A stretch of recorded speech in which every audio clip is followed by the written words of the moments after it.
Okay. Hey guys, I am Andrew.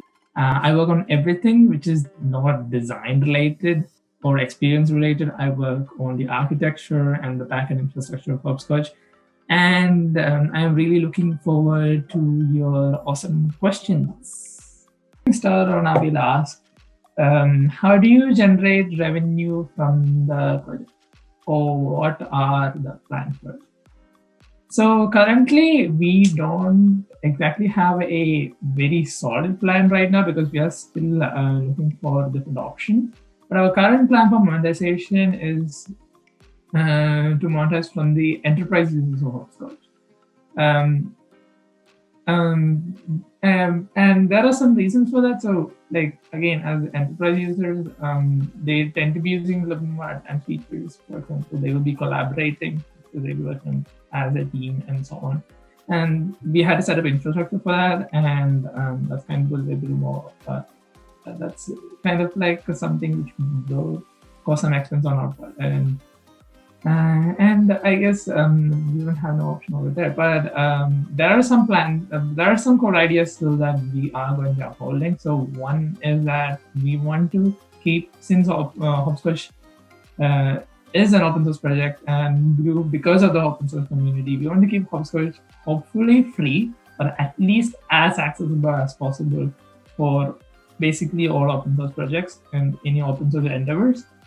And the other thing is in Hopscotch DNA we also think of what do you call it? Inclusivity. So basically anyone being able to use Hopscotch regardless of the skill level or the platform or situation to use Hopscotch, and the low barrier of entry associated with that. So we want to keep Hopscotch free for individuals, and this is something we are going to be trying our level best, and hopefully that will answer your question. Right. So Sleepwalker on Avian asks, Alias, we used Hopscotch extensively and now it's ease of use and flexibility. I have a question for you. The Hopscotch ecosystem has the Hopscotch browser extension and proxy structure repo. Is there a roadmap in extending Hopscotch ecosystem with other such repos that are interlinked and independent? Thanks. Okay. So yes, I think this question is for Lear, but as the guy who's working on all things engineering and infrastructure on Hopscotch, I guess I am a perfect candidate to answer this, you know, the least. So yes, we are planning to bring in more repositories into the organization. It's not just our plan is that if something becomes significant and is something beneficial to others, or if it's something which is not part of the main browser app that you see, so whatever you see in Hopscotch.io, those will all go into separate repositories. And maybe if we use some feature in the Hopscotch.io app that is beneficial, so maybe it's something like a library. So there are some candidates. I have worked upon some data structures in Hopscotch for state management. I'm like thinking whether to like open source it as a library and spin it off as a separate repo. That's all like being discussed. So things like that can happen, and more repos can be there, and I think that's a good thing because these things will receive its own spotlight and not be like hidden and dug down into Hopscotch source code, which is actually getting huge. So these things get the spotlight, and if it helps anyone else, that's actually a really good thing. And this Hopscotch OS's nature, we want to bring more to the community as much as possible. So I hope that answers your question. Samir on Aviela asked, so hi Elias, how have you seen the open source community change during your time involved in it? So, okay, so hi Samir, it's not Elias again, but okay, close enough. So I would say the major change I have seen in the OSS community and OSS projects over the span of my involvement in it. So I think my first contribution to Oasis was in like 2015 or something, 2016. It wasn't big. I think it was like some like discussion and bug fix in React or something like that. I don't remember exactly, but I guess so. So is that a lot of is so that a major change I have seen over time is that OSS projects are becoming a lot more commercialized. So a lot more projects are becoming commercialized.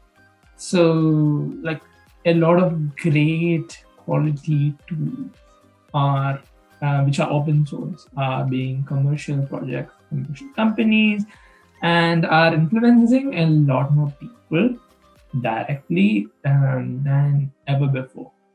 So just like libraries or something that programmers use, or like internal tools within an organization, but actual general purpose software are becoming open source, and a lot more open source as well. And that's actually been a good direction, because the beauty of that is that the consumers directly, I know, like about when you're making like general consumer software, you are like 90% of the users of the tool won't even know like the technical aspects of it.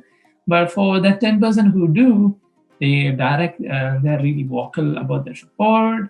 They will contribute to your project, mostly because it improves their lives as well. And that actually leads to better user experience over time, and actually bringing in features that the users actually want. And that actually has been a win-win situation. So for open source projects, they are getting a lot more traction. The world is becoming a lot more open source, and people are sharing stuff a lot more. And I think that is like the biggest change.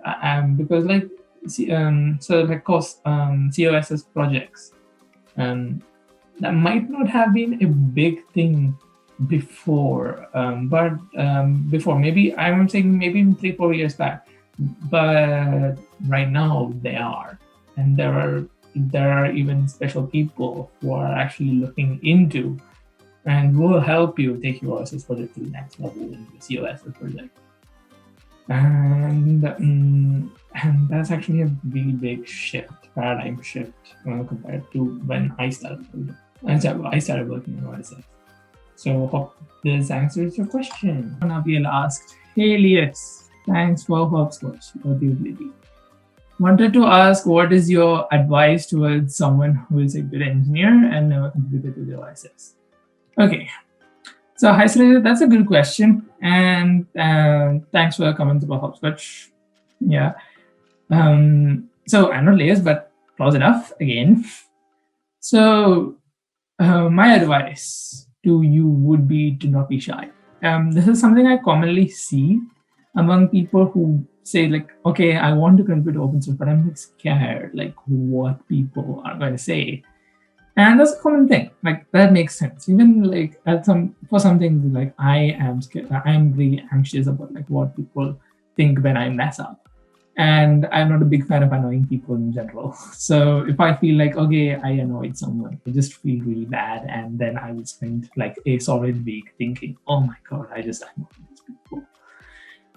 But I would say not to worry about that within the open source community. The community, the OSS team, the people doing OSS have, as far as I have seen, are the most welcoming and positive group of people. And there's a reason for that. So OSS community. So OSS means people can contribute to your code. And for people to contribute to your code, you had to be helpful to the people. And when you become helpful to the people, you get better and stronger contributions. So project maintainers by themselves have a sort of a incentive to actually strengthen and foster a really healthy relationship. And that really shows, because in all the projects I have contributed on, and I have contributed on really complex projects, it is a really, like, whatever your skill level is, if you're trying to understand things and actually genuinely help, most of the time, And if it's a good OSS project, if it's not, then eventually it will be petered out. Trust me. If it's a good open source project, and most of them are, they will actually like try to resolve your problem, resolve your doubts, and guide you to how to do it better next time. So, for example, in Hopscotch, like people might, we have seen people who start really vague with like what they want, or maybe their feature code is not really good. Like good in the sense is that it doesn't follow our practices, or it is not really optimized, so that, or is there some fundamental issue with that? We don't be like, hey, you did this wrong or something. Just gradually nudge them. Say, hey, so here are some pointers that you want to fix. You might want to fix, and we'll say like why. And I think that explanation why is the most important thing. And I think a lot of good open source projects and a lot of model open source projects actually explain to their contributors and people who want to get involved into it, like why we do things like this. So, and I have never seen, so like, I think a lot of people feel like, especially I think Stack Overflow is like one thing. It feels really offensive, not offensive, like how do you say, really strong in their opinions of like what happens with an OSS project, like what happens when you're trying to like bring in something, like asking a question or bring in an answer. But with an OSS project, I have seen that it's really beautiful. We are really friendly about things. We are trying to actively get you to participate in the project. So I would say, so just closing it out, I would say, just throw away your fears or anxiety, and just find a project that piques your interest. So like if something seems interesting to you, that like maybe you know how to work on, and so something that feels interesting to you, or a tool that you use and you want to see improved. So like that's kind of how I started working on Hopscotch. Like I wanted to see it improved, and I started contributing to it, and that's how that worked. And so just what I say is just take a project that you want to, that piques your interest or what you want to see improved, and then try to understand how it works. And if you get stuck somewhere with the whole process of trying to understand the project, ask for help. Almost all OSS projects, which are fairly established, have a really fast communication channel. So, for example, for Hopscotch, we have Telegram and Discord, which you can use to communicate to us. So you can ping us, and we can help you out. And we are usually, either I or Elias will be there at all times. So you can just, because I and Elias are like in different time zones, and either of us is usually there, and we'll help you. Because if you can help us bring in something, that's really awesome. And we can actually improve this experience for a lot of people. And then you can start building your knowledge on the project and eventually contribute something. And then if we see something like you can improve on that, we will give you tips on that. And that'll actually eventually help you understand your problem as a programmer, that things you want to work on, and eventually even help you fix it. So that's what. So throw away your anxiety and just engage in the community, and the community will love you back. So hope this answers your question. A lot of awesome questions here, and I'm glad to answer them. There were a ton of questions about OSS and Hopscotch in general, and our place in the OSS community, which is really awesome. And also there was a lot of talk about our roadmaps, which we are really awesome to see that people are interested in knowing about. So that's about it for questions. So thank you.